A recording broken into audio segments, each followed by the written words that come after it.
Na mambo vipi Tanzania, hii ni Bongo Brothers, mimi naitwa Godwin Mawanja Kaka G.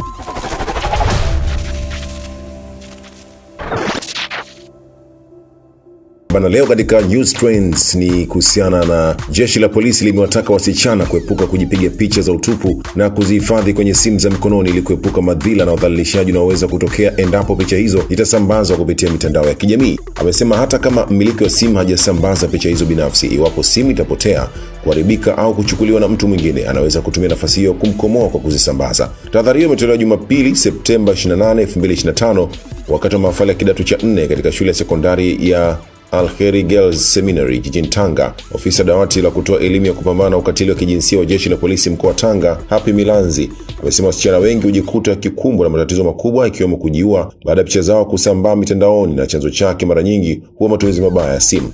Anasema na washauri wanafunzi wanaohitimu kidato cha 4, mkirejea nyumbani msijiingize katika matumizi mabaya ya simu za mikononi. Simu ni kama bomu, likilipuka utaona dunia ni mbaya. Ikiwa utatumia simu, hakikisha ni kwa masuala ya kimaendeleo na masomo. Lakini pia taarifa nyingine ni kuhusiana na mahakama ya hakimu mkazi Kisutu imemfutia kesi na kumwachia huru Kelvin Lukoa mwenye umri wa miaka 21 baada ya mkurugenzi wa mashtaka nchini Tanzania DPP kuelezea mahakama hiyo kuwa hana nia kuendelea na mashtaka dhidi yake. Lukoa alikuwa anakabiliwa na shitaka moja la kusafirisha dawa za kulevya aina ya bangi zenye uzito wa kilogramu 110.10 kinyume cha sheria. Mshtakiwa huyo amefutiwa shitaka lake chini ya kifungu namba 92(1) cha sheria ya mwenendo wa makosa jinai CPA sura ya 20 iliyofanyiwa marekebisho mwaka 2023. Kwa mara ya kwanza mshtakiwa huyo alifikishwa mahakamani mwaka 2020 na kusomewa shitaka hilo na kurudishwa rumande kutokana na shitaka lilokuwa linamkabili kutokuwa na dhamana. Hata hivyo, kesi yake imeshafutwa mara 2 na DPP na kisha mshtakiwa huyo kukamatwa na kufunguliwa kesi ya uhujumu uchumi yenye shitaka kama la awali. Uamuzi wa kumwachia huru mshtakiwa huyo limetolewa Septemba 26, 2025 na hakimu mkazi mwandamizi Geoffrey Mhini baada ya DPP kuwasilisha hati ya kutokuwa na nia ya kuendelea na kesi dhidi yake.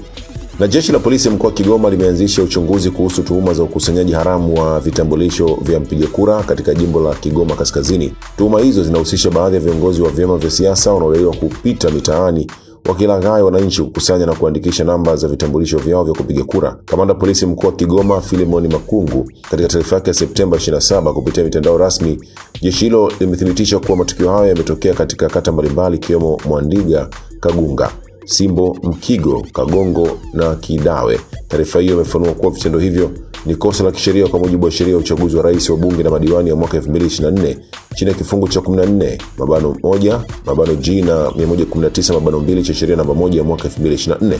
Kamanda Makungu amesema uchunguzi wa tuhuma hizo unaendelea na pindi utakapokamilika na kubaini ukweli wa tuhuma hizo, wote watakaobainika kuhusika watachukuliwa hatua kali za kisheria. Kwa mujibu wa Makungu, jeshi la polisi limewataka wananchi kuwa watulivu na kushirikiana na vyombo vya dola ili kuhakikisha uchunguzi unafanyika kwa ufanisi na wahusika wanashughulikiwa ipasavyo.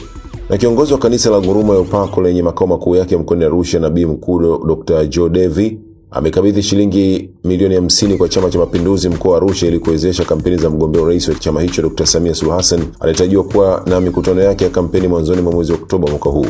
Akikabidhi fedha hizo kwenye makao makuu ya chama hicho mkoa wa Arusha, Nabii Mkuu Dr. Joe Devi amemwelezea katibu mkuu wa CCM mkoa wa Musa Matoroka kuwa anajisikia fahari kuchangia chama chake na kwamba anamtakia heri Dr. Samia kwenye kampeni zake. Anasema, nashukuru kwa fursa ya kuchangia chama chetu, Chama cha Mapinduzi CCM, hata kama ujio tunaotarajia mkoani Arusha wa mwenyekiti wa chama taifa, na hasa wakati huu wa kuelekea uchaguzi mkuu.